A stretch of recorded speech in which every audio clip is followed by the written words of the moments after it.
I never imagined that a construction project in the middle of Texas would change my life completely. But then again, I never imagined meeting a man like Jake Harrison either. My name is Claire Montgomery. I'm 42 years old, and I've spent the last 15 years building skyline development into one of Chicago's most respected real estate firms. I've overseen billion-dollar projects, negotiated with some of the toughest investors in the Midwest, and built a reputation for getting things done, no matter the obstacles. Which is exactly why I was the one they sent to Texas. The Sterling Creek Resort project was supposed to be straightforward, a luxury destination resort on 800 acres of prime Texas hill country. High-end accommodations, world-class spa facilities, championship golf course. The kind of development that would put Sterling Creek on the map and generate millions in revenue for the county. On paper, it was perfect. In reality, it was about to become the most complicated project of my career. I arrived in Sterling Creek on a scorching Tuesday afternoon in late June. The heat hit me the moment I stepped off the plane in Austin. A dry, intense warmth that felt nothing like Chicago's humid summers. By the time my rental car pulled into Sterling Creek 2 hours later, I understood why people here moved slowly. The heat demanded it. Sterling Creek was exactly what I'd expected from the research. A small town of maybe 3,000 people. One main street lined with brick buildings that probably hadn't changed much since the 1950s. A diner, a hardware store, a feed and supply shop, and what looked like the town's social hub, a place called the Longhorn Saloon. My hotel, the Sterling Creek Inn, was charming in a rustic way. All exposed beams and Western decor. The kind of place that tourists would find authentic. I found it quaint and slightly concerning for my Wi-Fi needs. After checking in and changing into something more appropriate for the Texas heat, a lightweight linen suit that still managed to look professional, I headed to the town hall for my first meeting with the county commissioners. This was supposed to be a formality, a meet and greet to establish rapport before construction began in 2 weeks. I should have known better. The meeting room was packed. I'd expected maybe a dozen people, the commissioners, a few local officials. Instead, I walked into a room of at least 50 residents, all of them watching me with expressions ranging from curiosity to outright hostility.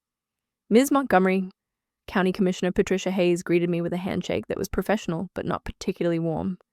Thank you for coming. As you can see, there's quite a bit of local interest in your project. Interest. That was one way to put it. I took my seat at the front table, acutely aware of every eye in the room tracking my movements. I'd faced tough crowds before, angry neighbors opposing high-rise developments, environmental groups protesting construction plans. But there was something different about this group, something more personal.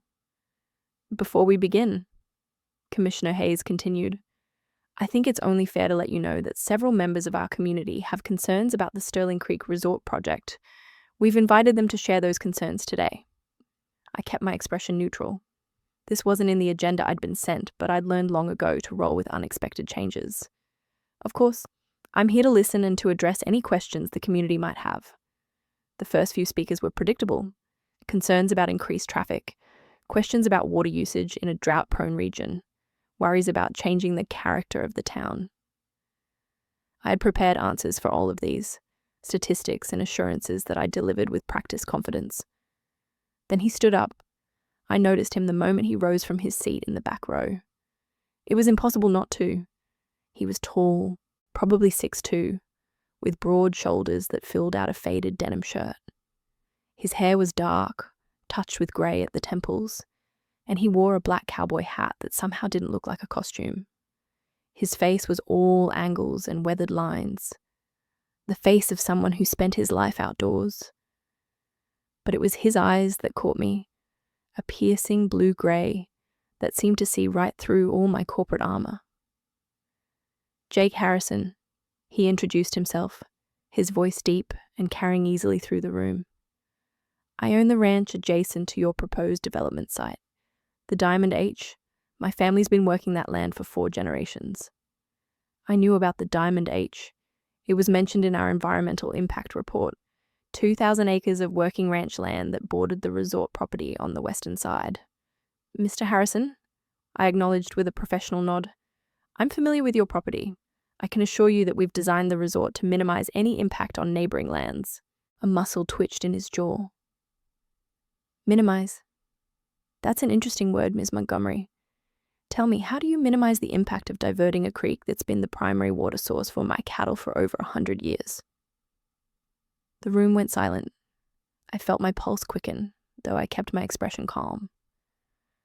The water rights issue is being handled through the proper legal channels. We've filed all the necessary paperwork with the state. Legal doesn't make it right. He cut me off, his voice harder now. That creek flows through my land before it reaches yours. My livestock depend on it. The wildlife that's been there long before any of us were born depends on it. But I guess that doesn't matter much when there are luxury condos to be built. There was a murmur of agreement from the crowd. I could feel the room shifting, sympathies clearly with this man and his century-old ranch over the outsider from Chicago with her development plans. Mr. Harrison, I said, standing to face him, directly. I understand your concerns. Water rights are serious, and I assure you that Skyline Development has no intention of depriving your ranch of the resources it needs. Perhaps we could arrange a time to meet privately and review the water management plans in detail. He held my gaze for a long moment, those blue-gray eyes assessing me with an intensity that made something flutter unexpectedly in my chest. Finally, he nodded once, sharp and definitive. Tomorrow morning, 7 a.m. at the Diamond H. You know where it is? I'll find it. Good. He settled his hat more firmly on his head.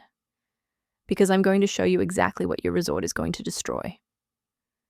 With that, he turned and walked out, several townspeople following him. The meeting continued, but the energy had changed. Jake Harrison had fired the first shot in what was clearly going to be a battle.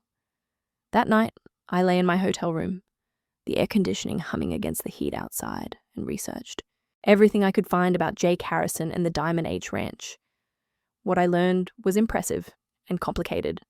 Jake was 47, a widower who'd lost his wife to cancer 8 years ago. He had no children. He'd taken over the ranch from his father 10 years back and had a reputation as one of the best ranchers in the county.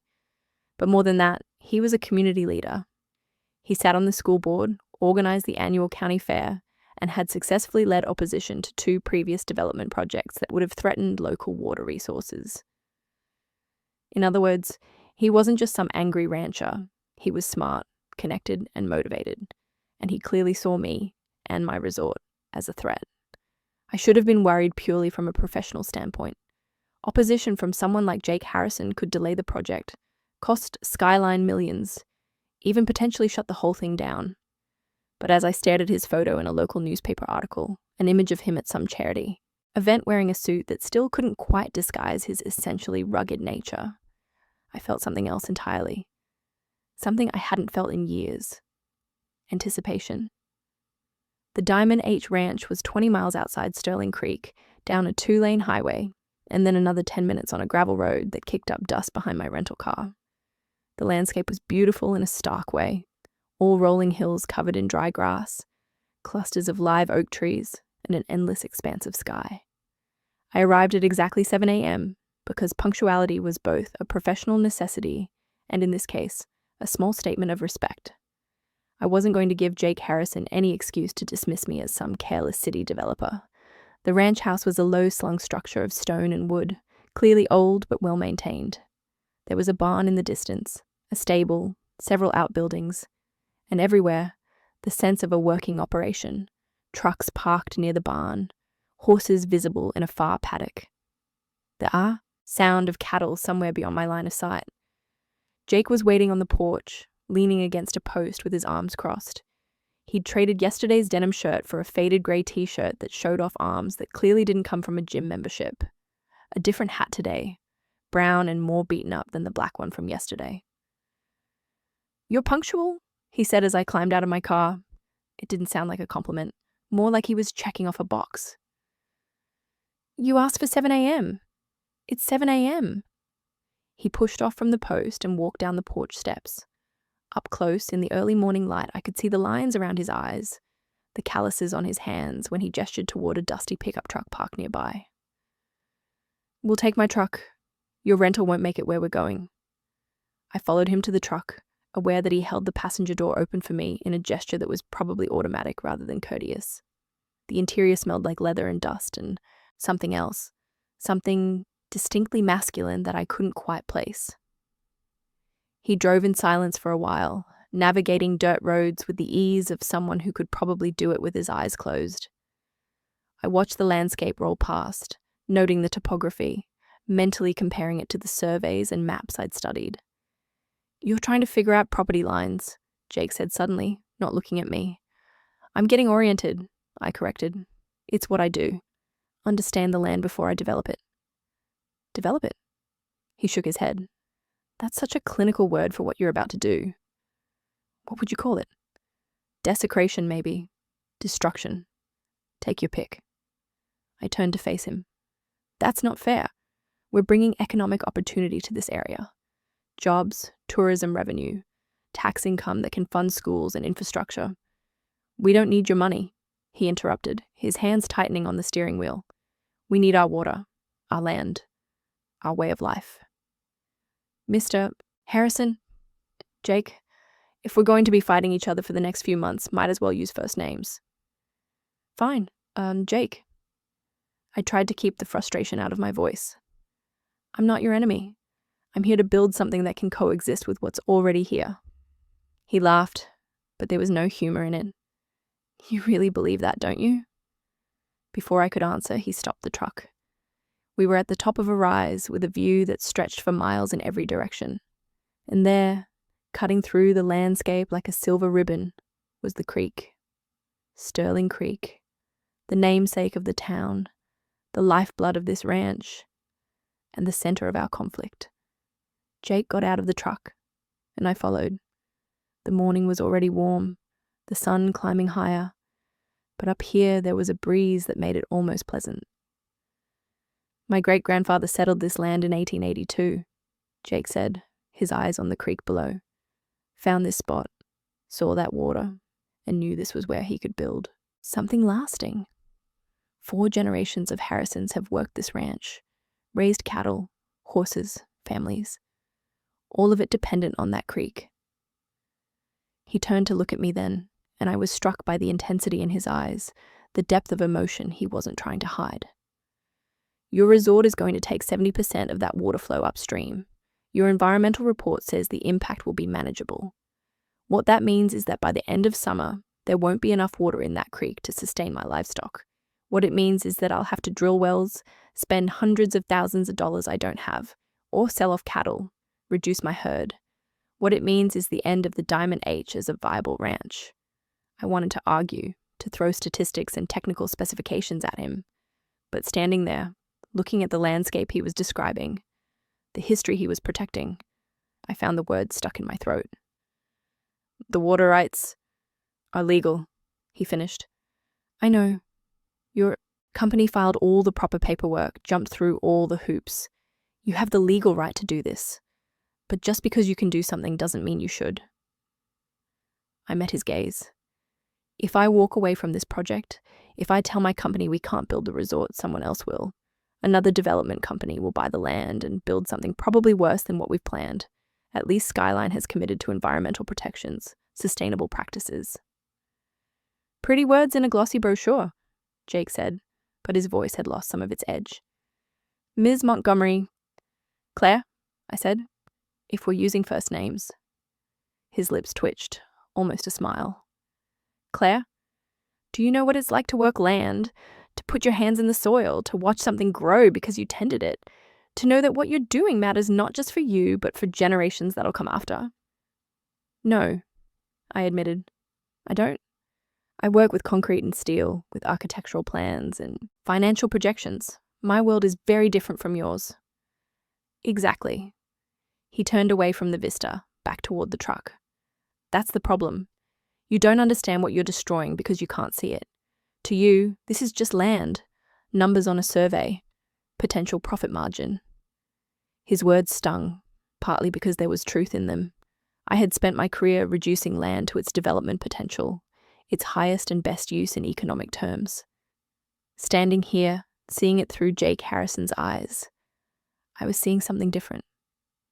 "Show me," I said suddenly. He paused, his hand on the truck door. "Show you what?" "Show me your ranch, what it means. Let me understand what I'm affecting before I move forward." He studied me for a long moment, clearly trying to determine if I was sincere or just playing some corporate game. Finally, he nodded. All right, but it's going to take more than a morning. You up for that? I'm here for 2 weeks, I said. I'll make time. What followed was an education unlike anything I'd experienced in my professional life. Over the next several days, Jake showed me his operation. I watched him work with his cattle, saw the careful management required to keep a herd healthy in the Texas heat. I met his ranch hands, men who'd worked for his father and now worked for him, who spoke about the Diamond H with the kind of loyalty you can't buy. He explained the ecology of the region, how the creek supported not just his ranch, but a whole ecosystem of wildlife.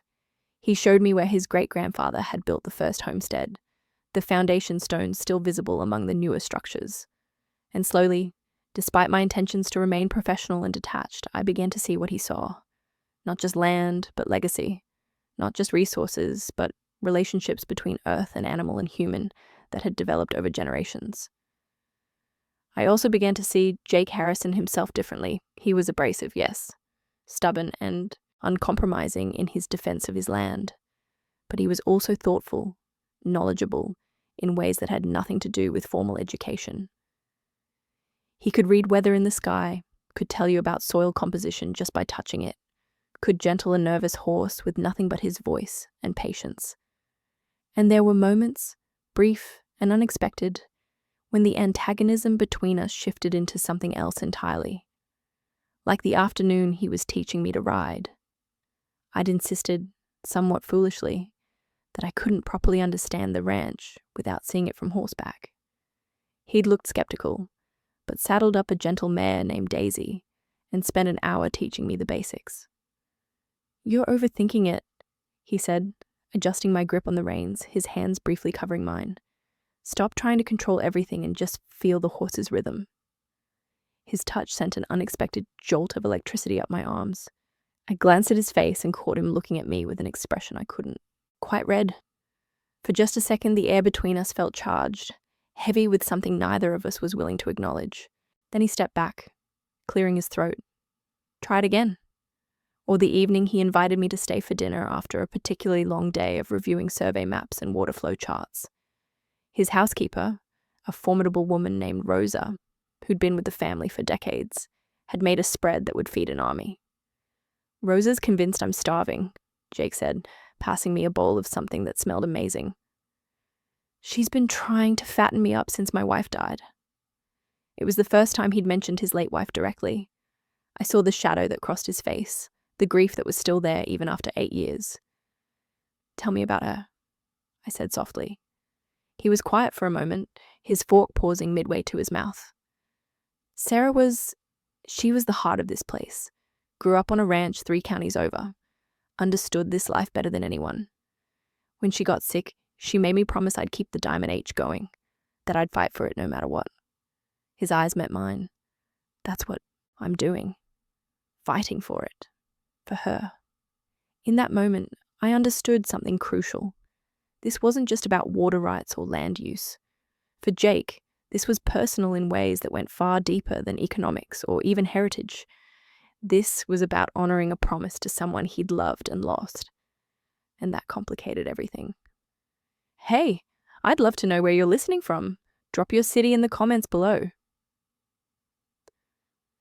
By the end of my first week in Sterling Creek, the lines between professional and personal had become dangerously blurred. I was still committed to the resort project. It was what I'd been sent to do, and I believed in the benefits it would bring. But I was also genuinely grappling with Jake's concerns, spending my evenings reviewing engineering reports, and looking for ways to minimize the impact on his water supply. My corporate office back in Chicago wasn't happy with the delays. Claire, what's going on down there?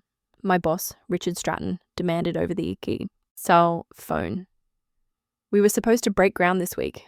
I've got investors breathing down my neck.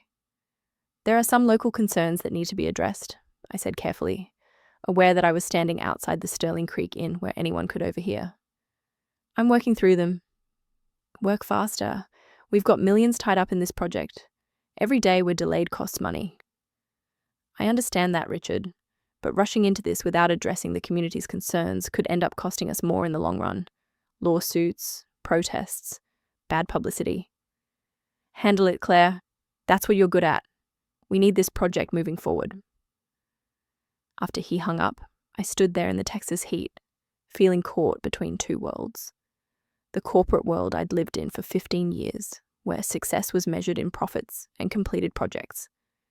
And this new world I was discovering, where value came from connection to land and community, where some things mattered more than money. That evening, I drove out to the Diamond H unannounced.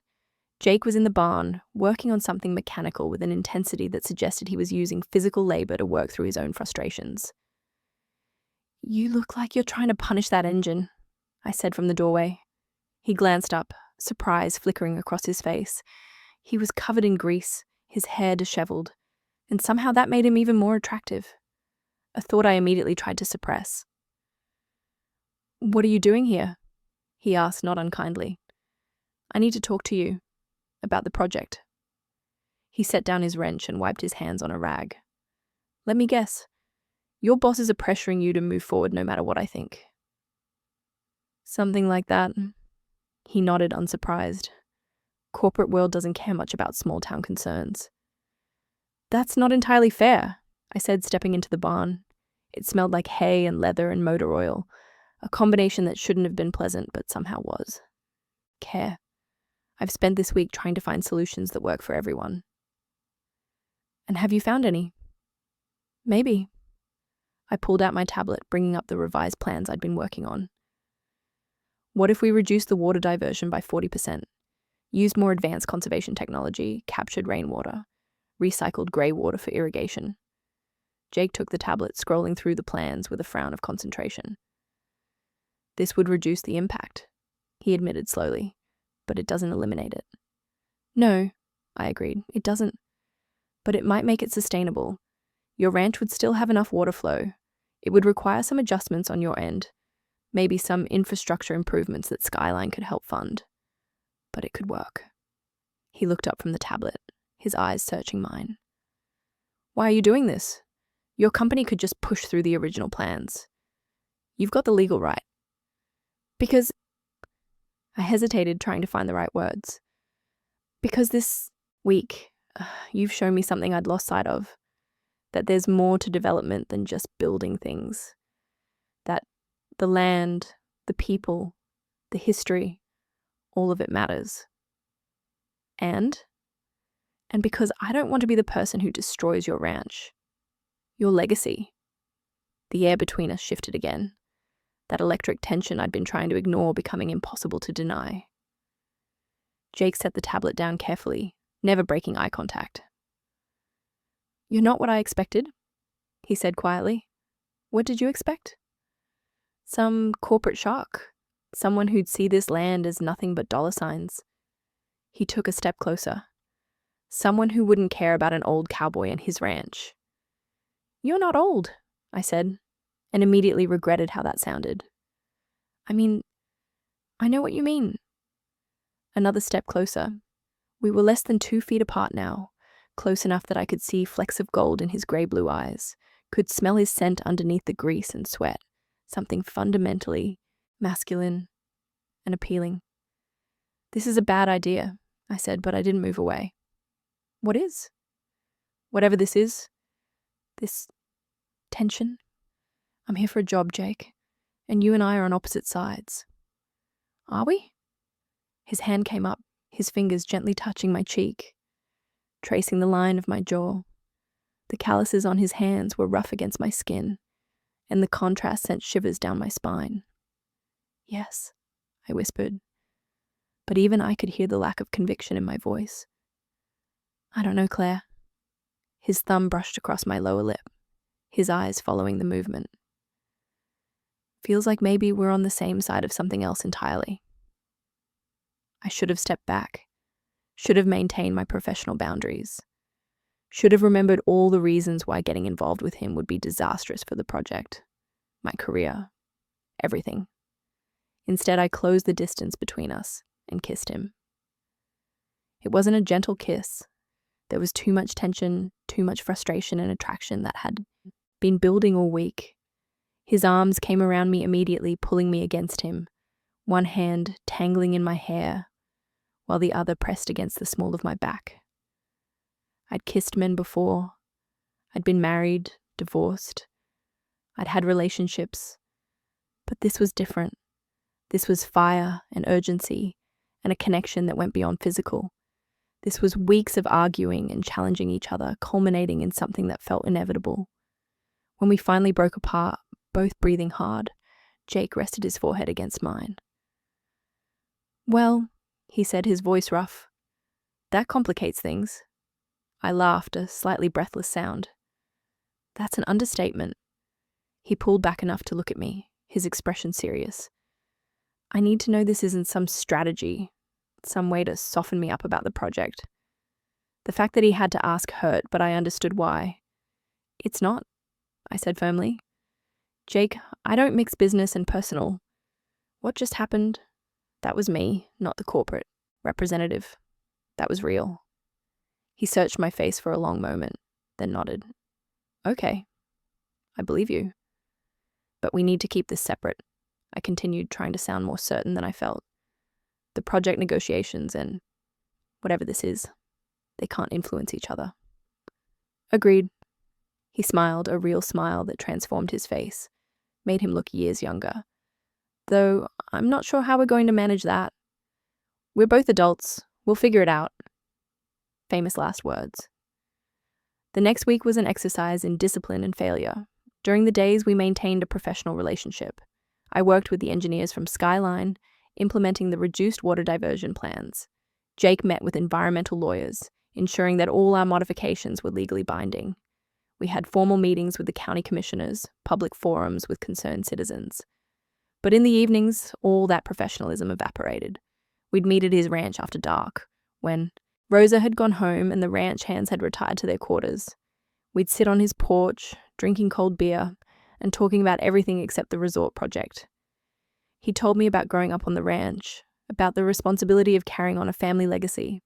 I told him about Chicago, about my failed marriage to a man who'd wanted me to be someone I wasn't, about building my career in a male-dominated industry. And we'd kiss. Long, heated kisses that never went further because we both knew we were walking a dangerous line, that crossing it completely would make the inevitable end even harder. Because there would be an end. I was here for a project that had a timeline. In a few weeks, I'd be back in Chicago, and Jake would be here in Texas. We both knew it, but neither of us wanted to acknowledge it out loud.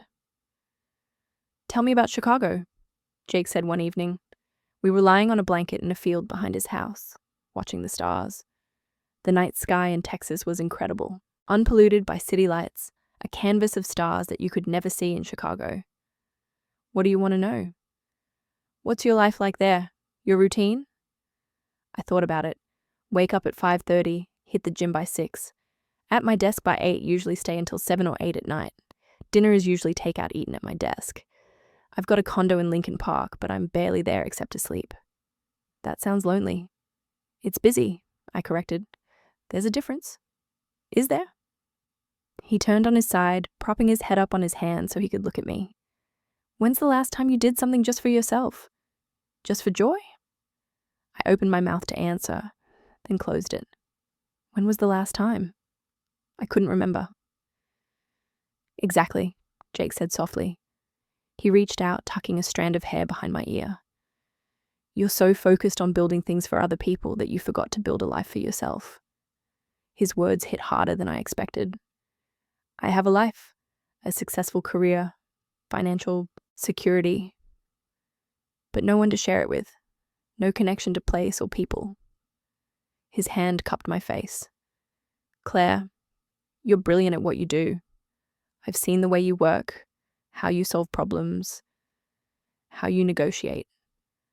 But you're running so fast that you've forgotten to look around at what you're missing."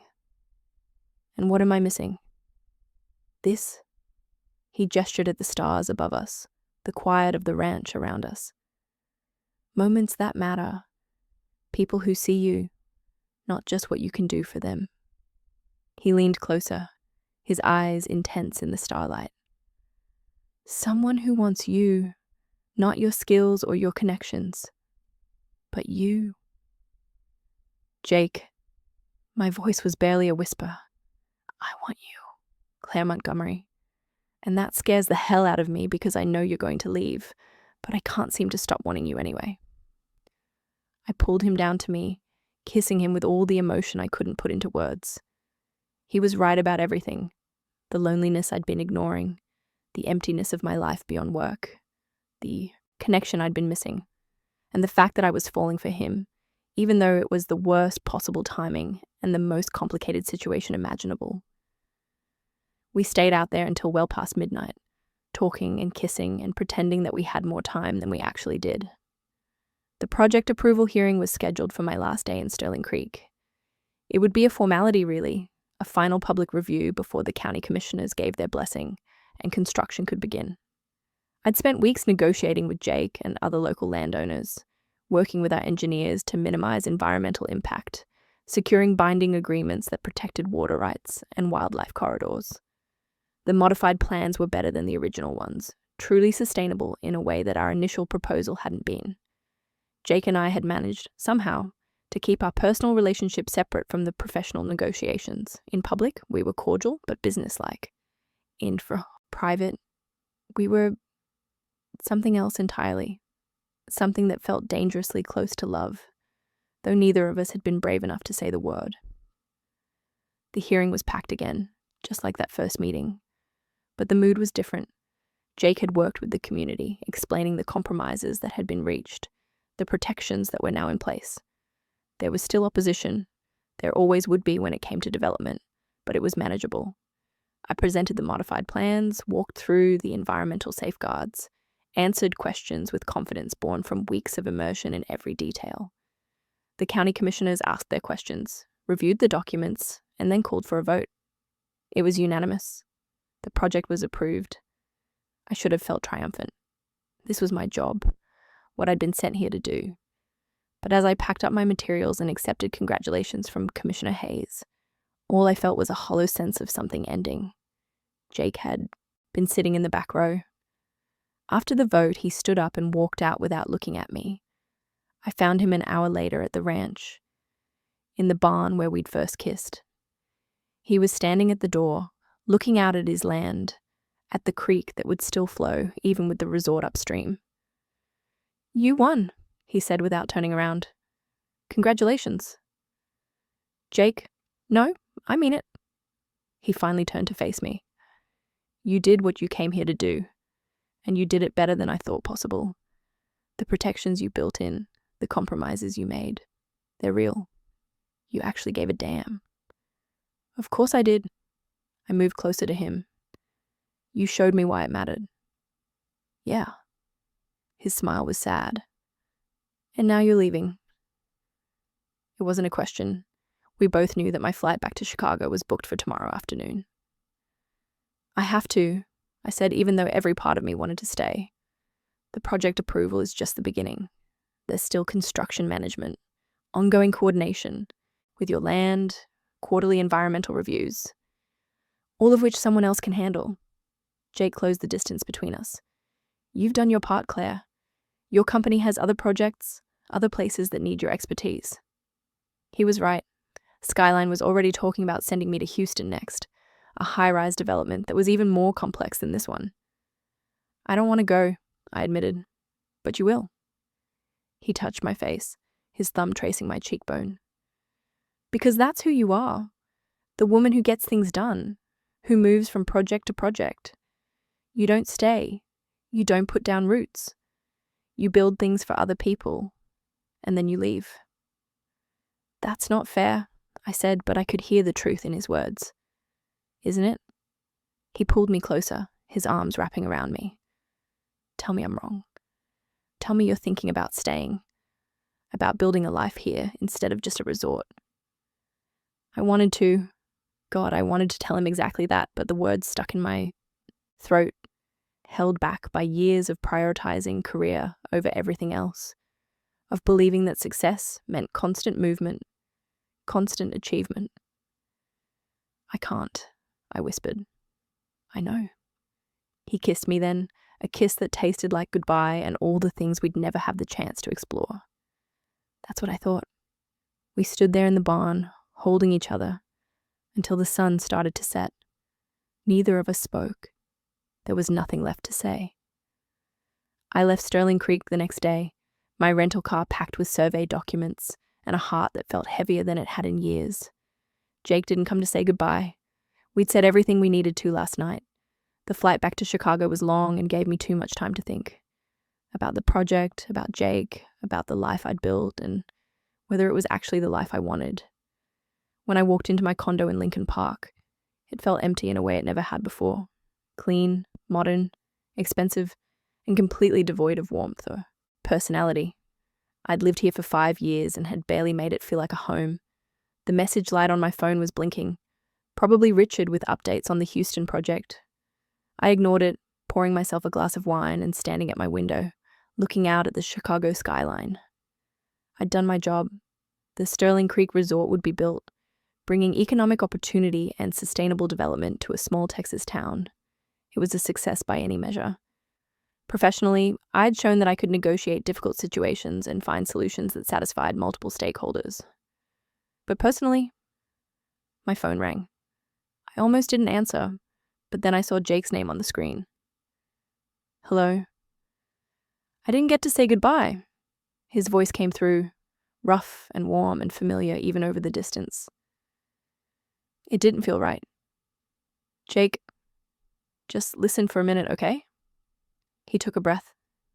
These past few weeks with you, they reminded me that there's more to life than just protecting what you've already got. Sarah used to tell me that I needed to be open to new things, new people. I haven't been. Not since she died. But you made me want to try again. My grip tightened on the phone. I don't know what to say. You don't have to say anything. I just wanted you to know that what happened between us, it mattered to me. You matter to me. A pause. And if you ever decide that you want something different than constant airports and hotel rooms, if you ever want to put down roots somewhere, Sterling Creek's not a bad place for it. Are you asking me to? I'm not asking anything, he said. I'm just letting you know that there's a place here for you if you want it. Not as a developer, not as a corporate representative, just as Claire, the woman I fell in love with. The words hung in the air, beautiful and terrifying. He'd said it, the thing neither of us had been brave enough to voice. I need time, I said, my voice shaking, to think, to figure out what I want. Take all the time you need. I'm not going anywhere. After we hung up, I stood at the window for a long time, watching the sun set over Chicago. Somewhere in Texas, Jake was probably watching the same sunset from his porch at the Diamond H. The same sun, different worlds. The question was, which world did I want to belong to? The weeks after I returned to Chicago were some of the strangest of my life. On the surface, everything was normal. I threw myself into work with the same intensity I always had. The Houston project demanded my full attention, a 40-story mixed-use development with even more complications than Sterling Creek. I worked 14-hour days, attended endless meetings, negotiated with contractors and city officials. But underneath that familiar routine, something fundamental had shifted. I'd catch myself staring out the window during conference calls, thinking about the view from Jake's porch. I'd be reviewing architectural plans and remember the way he'd explained the ecology of the creek, how everything was connected in ways that blueprints couldn't capture. I'd eat another takeout dinner alone in my condo and recall Rose's cooking, the warmth of sitting at Jake's table. And late at night, when I couldn't sleep, I'd replay that last phone call. The way he'd said he loved me, so simple and honest. No games, no calculations. Just the truth. Jake called every few days. We'd talk about everything and nothing. Careful conversations that skirted around the real questions. How are you? Fine. How's the ranch? Good. The resort construction starting on schedule? Yes. Miss me? Always. But neither of us pushed for more. We were stuck in a holding pattern, waiting for something to change. Richard called me into his office 6 weeks after I'd returned from Texas. Claire, sit down. We need to talk about your next assignment. I took the chair across from his desk, noting the unusual formality. Richard and I had worked together for 10 years. We didn't usually do the formal office thing. What's the assignment? Singapore. Major development, 3-year project. They want our best, and that's you. He leaned back in his chair. It's a huge opportunity, Claire. Partnership track. Your name on the door, kind of opportunity. 3 years in Singapore. It was everything I'd worked toward my entire career. International experience, a major project, partnership. When would I start? Next month. You'd need to relocate, of course. The company would cover everything, set you up in a great apartment, full expat package. I should have been thrilled. A month ago, I would have accepted immediately without hesitation. Can I think about it? Richard's eyebrows rose. Think about it? Claire, this is what we've been grooming you for. This is the next step. I know. I just need a few days. He studied me with the same sharp intelligence that had made him one of the most successful developers in Chicago. This is about Texas, isn't it? About that rancher. I didn't bother denying it. Maybe. Claire. His voice softened slightly. I'm going to give you some unsolicited advice. I've been doing this for 30 years. I've built an empire, made more money than I could spend in 3 lifetimes. And you know what? I've got 3 ex-wives, kids who barely speak to me, and a house that's just a place where I sleep between projects. He leaned forward. Don't make the same mistakes I did. Don't wake up at 60 and realize you built everything except a life. His words echoed Jake's. You're so focused on building things for other people that you forgot to build a life for yourself. But Singapore will still be there, Richard said. Or it won't. There'll be other projects, Claire. There's always another project. But that rancher in Texas, that might be a once-in-a-lifetime thing. I left his office in a daze. Richard, the hardest-driving businessman I knew, had essentially told me to choose love over career. It was surreal. That night, I did something I hadn't done in years. I took a sick day for the next day, something that was barely more than a mental health day, and I just sat in my condo and thought about what I actually wanted. Not what I should want. Not what my career trajectory demanded. What I, Claire Montgomery, actually wanted for my life. The answer, when I finally let myself acknowledge it, was surprisingly clear. I wanted Jake. I wanted the ranch. The slower pace. The connection to place and purpose. I wanted to wake up next to someone who saw me, not just my professional skills. I wanted to build something real and lasting, not just another development that I'd leave behind. But the practical side of me, the side that had built my career, immediately started listing all the problems. I couldn't just quit my job and move to Texas. What would I do there? My expertise was in urban development, and Sterling Creek didn't exactly have a booming real estate market. I'd be giving up everything I'd worked for. And for what? A relationship that was barely 2 months old? I was still wrestling with these questions when my phone rang. My mother. Claire, darling, I haven't heard from you in weeks. How are you? My mother was 68, living in Florida with her second husband. We talked maybe once a month, cordial, but not particularly close. But something in her voice, genuine concern, made me answer honestly. I'm confused, Mum. About? And somehow I found myself telling her everything. About Jake, about the ranch, about the choice I was facing.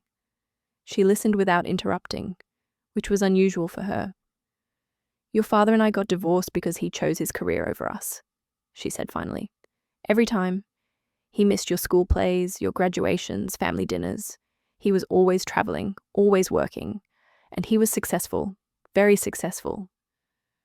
But when he died, Claire, his funeral was full of colleagues and business associates, people who respected him professionally but didn't really know him. She paused. You're so much like him.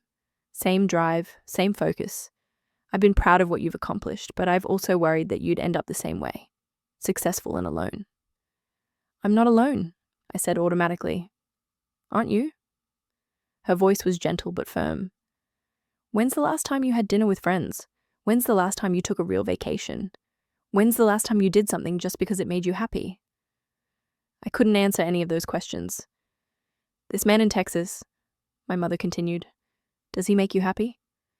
Yes, I said without hesitation. Then maybe that's your answer. I called Jake that night. It was late, past midnight, but I knew he'd be awake. Ranchers kept early hours, but they also kept late ones. Claire? His voice was alert immediately. Everything okay? No, yes, I don't know. I laughed, a slightly hysterical sound. Can I come see you? This weekend? Of course. But what's going on? I need to see you. To talk. In person. There was a pause. Should I be worried? I don't know, I said honestly. Maybe? I hope not. Okay. His voice steadied. Come down. Whatever you need to say, we'll figure it out. I flew into Austin on Friday evening and drove straight to the Diamond H. The 2-hour drive felt both endless and too short. I'd spent the flight rehearsing what I wanted to say, but now that I was almost there, all my carefully planned words felt inadequate. Jake was waiting on the porch, just like that first morning, but this time when I got out of the car, he came down the steps and pulled me into his arms without a word. I missed you, he said into my hair. I missed you too. We stood there for a long moment, just holding each other. Then he pulled back, studying my face. You look tired. I haven't been sleeping well. Come inside. Rosa left dinner warming in the oven. Over pot, roast and potatoes that tasted like home. I told him about Singapore, about the partnership opportunity, about the choice I was facing. He listened without interrupting, his expression carefully neutral.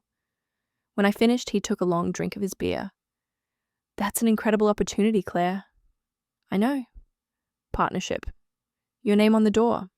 International experience. Jake. And you came all the way down here to tell me you're taking it. It wasn't a question. His voice was resigned, like he'd been expecting this. No, I said. I came down here to tell you I'm thinking about not taking it. About staying here. With you. His hand, reaching for his beer, froze mid-motion. What? I said, I heard what you said, Claire, are you serious? I think so. Yes. I took a breath, trying to organize my chaotic thoughts. Jake, these past 6 weeks have been miserable. I've been going through the motions of my life, doing all the things I'm supposed to do, and none of it feels right anymore. The only time I feel like myself is when I'm talking to you. He set his beer down carefully. That's not a reason to give up a partnership. Isn't it? What's the point of building a successful career if you're miserable doing it? You don't know that you'll be miserable in Singapore. And I don't know that I'll be happy here, I countered, but I know I want to try. I know that what we have, it's rare, and I'm tired of always choosing work over everything else. Jake stood up, pacing to the window. Claire, I can't let you give up your career for me. What if it doesn't work out between us? What if you end up resenting me? What if it does work out? I stood too, moving to stand beside him. What if we could build something amazing together? He turned to face me. What would you even do here? You're a big city developer. Sterling Creek doesn't exactly have a lot of high-rise projects. I've been thinking about that, I said, warming to an idea that had been forming over the past few days. What if I started my own consulting firm, sustainable development, helping small towns grow without losing their character, using everything I learned here, everything you taught me about balancing progress with preservation? His eyes widened. You've really thought about this. I have, and I know it's scary and uncertain and probably crazy. But Jake, I'm 42 years old. I've spent 20 years building a career, and I'm good at it, but I've never built a life. I want to build a life with you. Before you hear what happens next, I'd love to know where you're listening from. Drop your city in the comments. His hands cupped my face, his thumbs stroking my cheekbones. I love you, Claire Montgomery. I've been trying not to. Trying to protect myself from the inevitable goodbye. But I love you. I love you too, I said, the words feeling both terrifying and liberating. So what do we do about it? Well, he said, a smile finally breaking across his face. I think we start by you staying the weekend. Then maybe you go back to Chicago, have a real conversation with your boss about what you want. Not what you should want, what you actually want. And if I decide to take the risk, to move here, Then we figure it out together, one step at a time. He pulled me closer. But Claire, I need you to be sure. Don't give up everything on a maybe. Be certain that this is what you want, not just what feels good in the moment. I knew he was right. This wasn't a decision to make in the heat of emotion. It deserved careful thought and planning. Okay, I agreed. I'll be sure. But Jake? Yeah? Can we stop talking about the logistics for tonight and just be together? His answer was to kiss me, a kiss that promised everything we'd been holding back. His hands were in my hair, mine gripping his shoulders, and suddenly all the careful distance we'd maintained was gone. Upstairs, he murmured against my lips. If you're sure. I'm sure about this, I said. He took my hand and led me up the stairs to his bedroom. It was a simple room, all wood and earth tones, with windows that looked out over the ranch. The bed was large and covered with a quilt that looked handmade. Sarah's grandmother made that, Jake said, seeing where I was looking. I probably should have changed it, but I put my finger on his lips. It's beautiful, and it's part of your history. I'm not here to erase that. He kissed me again, slower this time, his hands moving to the buttons of my shirt. You're remarkable, you know that? Just practical, I said, but my breath caught as his fingers brushed my skin. No, he said, his lips trailing down my neck. Remarkable. We undressed each other slowly, learning the landscape of each other's bodies. He was all hard muscle and sun-weathered skin, scars from years of ranch work. I traced a long scar on his ribs. Bull got me when I was 23, he explained. Learned to pay better attention after that. I had my own marks, a surgical scar from appendicitis, the softness that comes with age. But when Jake looked at me, his eyes held only desire and appreciation. You're beautiful, Claire. I'm 42, I said self-consciously, and beautiful. He laid me back on the bed, covering my body with his. Every part of you. What followed was tender and passionate, awkward and perfect. We learned each other's rhythms, what made the other gasp or moan. Jake was attentive, patient, making sure I was with him every step of the way. And when we finally came together, it felt like something more than just physical. It felt like a promise, a commitment to try, to build something together despite all the obstacles. Afterward, we lay tangled in the sheets, my head on his chest, his fingers tracing the lazy patterns on my back. I meant what I said, I told him, about wanting to build a life here. I know, but I also meant what I said about you being sure. He kissed the top of my head. Take your time, Claire. Make the right decision for you, not just for us. I flew back to Chicago on Sunday night, but I wasn't the same person who'd left on Friday. Something had crystallized during those 2 days at the ranch, a clarity about what I wanted, what mattered. Monday morning, I walked into Richard's office. I'm not taking Singapore, I said without preamble. He looked up from his computer. Okay, why? Because I'm done sacrificing my personal life for my career. I'm good at what I do, Richard, but I need to do it on my own terms now. What does that mean? I took a breath. It means I'm giving you my resignation. 3 months' notice so I can finish the Houston project properly. And then I'm starting my own firm, specializing in sustainable small-town development. Richard leaned back in his chair, studying me. Texas. Yes, based in Texas, but available for projects anywhere. I've learned something these past few months, Richard. There's a whole market out there for developers who actually care about the communities they're building in. Towns that want to grow, but don't want to lose their identity. I can help with that. You're going to give up partnership here to be a small-town consultant. When he put it like that, it did sound crazy, but I smiled. Yes, that's exactly what I'm going to do. To his credit, Richard didn't try to talk me out of it. Instead, he smiled, a genuine smile I'd rarely seen from him. Good for you, Claire. Honestly, I hope it works out. Me too. The next 3 months were a whirlwind of transitions. I worked 12-hour days finishing the Houston project, training my replacement, wrapping up all my Chicago responsibilities. I put my condo on the market and started the process of dismantling the life I'd built in the city. And every week, I flew to Texas for the weekend. Jake and I developed a rhythm. I'd arrive Friday night, exhausted from the week. He'd have dinner waiting, and we'd talk about everything, my projects, his ranch, our plans for the future. Saturdays, he'd show me more of Sterling Creek, introduce me to more people. Sundays were just for us. Lazy mornings in bed, long rides across the ranch, quiet evenings on the porch. I also started building my business. I reached out to former colleagues, developed a website, created proposals for the kind of work I wanted to do. And slowly, surprisingly, clients started coming. A town in Colorado interested in developing a sustainable tourism industry, a farming community in Iowa looking to attract young families without destroying their agricultural heritage, a coastal town in Oregon trying to balance growth with environmental protection. Apparently, there was a market for what I was offering, a market I'd never even known existed when I was focused solely on major urban projects. 3 months after that conversation with Richard, I packed up my life in Chicago and moved to Sterling Creek. Jake helped me move into a small house I'd rented on the edge of town. It wasn't much, just 2 bedrooms and a porch. But it was mine, my office, my home base for this new venture. "You could have moved into the ranch," Jake said as we unpacked boxes. "Not yet," I replied. "I need to do this right, Jake.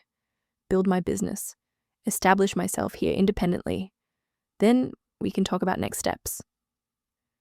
He understood. One of the things I loved about him was that he understood that I needed to prove to myself that I could make this work, that I wasn't just following him blindly. But most nights, I ended up at the Diamond H anyway. We fell into an easy domesticity that felt natural despite its newness. I'd work during the day while he ran the ranch.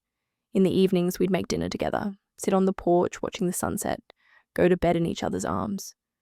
The Sterling Creek community, which had been suspicious of me as a developer, gradually warmed up to me as a resident. I joined the Chamber of Commerce, started attending community events.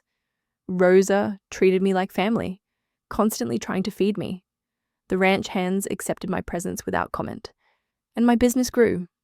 6 months after moving to Texas, I had more clients than I could handle, projects that took me all over the country, but always brought me back to Sterling Creek, to Jake. It was a year after I'd first arrived in Sterling Creek when Jake took me back to that ridge where he'd first shown me the creek, where he'd explained what the resort would cost him.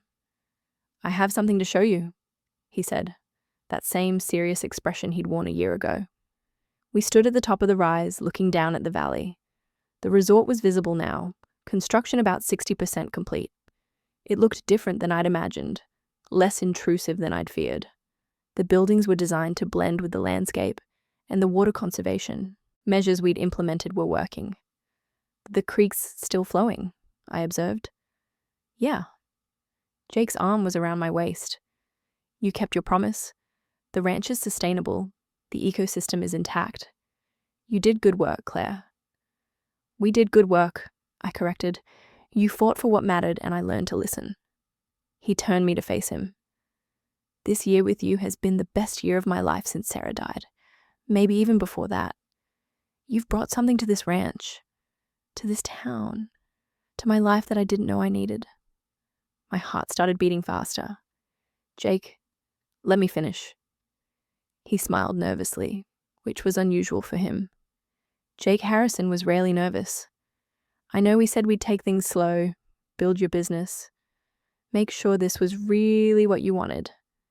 And you've done that. You've proven that you can thrive here, that you made the right choice." He reached into his pocket and pulled out a small box. "Now, I'm hoping you'll make another choice. Choose me. Choose this. Life. Permanently." He opened the box to reveal a simple ring, a diamond set in what looked like an antique band. This was Sarah's grandmother's ring, the same woman who made the quilt. Sarah would have wanted someone to wear it, someone who loves this ranch and understands what it means. His eyes met mine. "Claire Montgomery, will you marry me?" I looked at the ring, at Jake, at the valley spread out below us. A year ago, I'd been standing in a conference room in Chicago, focused entirely on career advancement and the next big project. Now I was here, in Texas, with a man I loved and a life I'd built from scratch. Yes, I said, laughing and crying at the same time. Yes, absolutely yes. He slipped the ring on my finger, and it fit perfectly, like it had been waiting for me all along. Then he kissed me, a kiss full of promise and commitment, and all the tomorrows we'd have together. I love you, he said against my lips. I love you too, Cowboy. We stood there on the ridge for a long time, watching the sun set over the ranch, over the resort, over the creek that had brought us together. Below us, construction crews were finishing their work for the day, the resort taking shape exactly as we'd planned. But the real construction, the building that mattered most, was what Jake and I were doing together, building a life, a partnership, a future. The wedding was 6 months later, a small ceremony on the ranch. My mother came, of course, and actually cried during the vows. Richard flew in from Chicago, telling me later that he'd never seen me look so happy. Rosa cried through the entire ceremony. The ranch hands cleaned up impressively well in suits. We said our vows at sunset, the same time of day when we'd first acknowledged our feelings for each other. I promised to love Jake, to honor the legacy of the Diamond H, to build a future together. He promised to support my dreams, to be my partner in all things, to wake up every day choosing me. Commissioner Hayes officiated, which felt appropriate given that she'd overseen our entire journey from adversaries to partners. I have to admit, she said during the reception, when you first showed up in Sterling Creek, I thought you'd last maybe 2 weeks before our stubborn cowboy here ran you out of town. I'm pretty stubborn myself, I replied, looking over at Jake, who was talking with some of the ranch hands. That you are, and it's good for him. Good for all of us, really. You've brought something to this community, Claire. Not just your professional expertise, but your perspective. You've shown us that growth and preservation don't have to be enemies. That was 5 years ago now. I'm 47 now. Jake is 52. We've settled into a life that feels both completely unexpected and perfectly right. I still run my consulting firm, now with 2 employees and clients all over the country. Jake still runs the Diamond H, though we've expanded the operation to include a small agritourism component, offering ranch experiences to city folks who want to learn about real ranching. The Sterling Creek Resort opened 3 years ago and has been a qualified success. It brings jobs and revenue to the community without overwhelming it. The environmental protections we built in have become a model for other developments. I consult with them occasionally on expansion plans, ensuring that growth remains sustainable. We never had children, but Jake's Ranch has become a gathering place for the community's kids. We host summer camps teaching ranching skills, sponsor 4-H programs, mentor young people interested in sustainable agriculture. My condo in Chicago was sold years ago. My home is here now. With Jake, on this ranch that has seeped into my bones the way it did with the 4 generations of Harrisons before me. I wake up to sunrises over the hills, go to sleep with Jake's arms around me, and in between, I do work that matters. Sometimes former colleagues from Chicago call, surprised that I'm still in Texas, still happy. They can't understand how I went from partnership track in a major firm to consulting from a small ranch town. But I understand perfectly. I didn't give up anything. I gained everything. The life I have now, it's richer than anything I had before. It has depth and meaning and connection. I know my neighbors. I understand the land I live on. I have a partner who sees me, knows me, loves me. Last week, Jake and I rode out to that ridge again, the place where so much of our story has unfolded. The resort is fully operational now, tucked into the landscape in a way that no longer seems intrusive. The creek still flows, supporting the ranch just as it has for generations. Any regrets? Jake asked, his arm around me as we watched the sunset. I thought about Singapore, about the partnership I'd turned down, about the career path I'd left behind. Then I thought about the life I'd built instead, the work I'd do that actually changes communities for the better, the love I've found, the home I've created. Not a single one, I said honestly. You. Only that I didn't find you sooner. He pulled me closer. But I guess everything happens when it's supposed to. Very philosophical for a cowboy. He laughed. You've rubbed off on me. I've rubbed off on you too, you know. You barely check your phone anymore. You know all the wildflowers by name. And last week I caught you humming country music. That was one time. Twice. But who's counting? He kissed me, soft and sweet and familiar.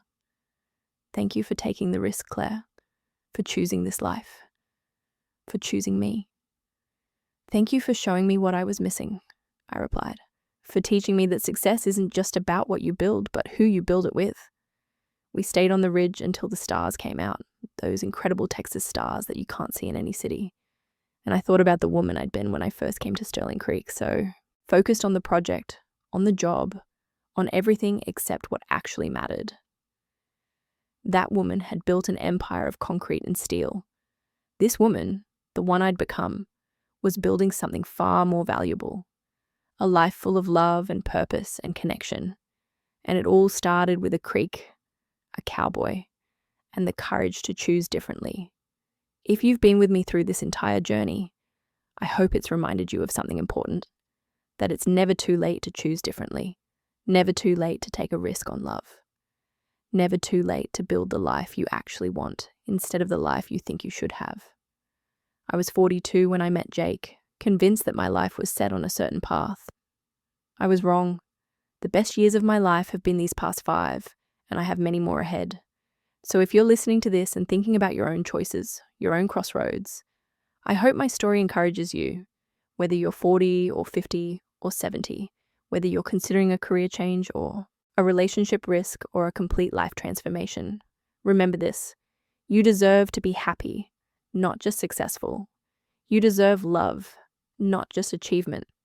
You deserve a life that feels full, not just productive. And sometimes that life is waiting for you in the most unexpected places. Sometimes it's wearing a cowboy hat and has calloused hands and eyes the color of a Texas sky before a storm. Sometimes it's everything you never knew you needed. From the Diamond H Ranch in Sterling Creek, Texas. This is Claire Harrison, reminding you that the best developments aren't always buildings. Sometimes they're the ones we make in our own hearts. Did you enjoy this story? Please rate it from 0 to 10 in the comments below. Your feedback means everything and helps me create more content like this. Also, if you haven't already, let me know what city you're listening from. Thank you for spending the last hour with Claire and Jake. Until next time, remember, it's never too late to rewrite your story.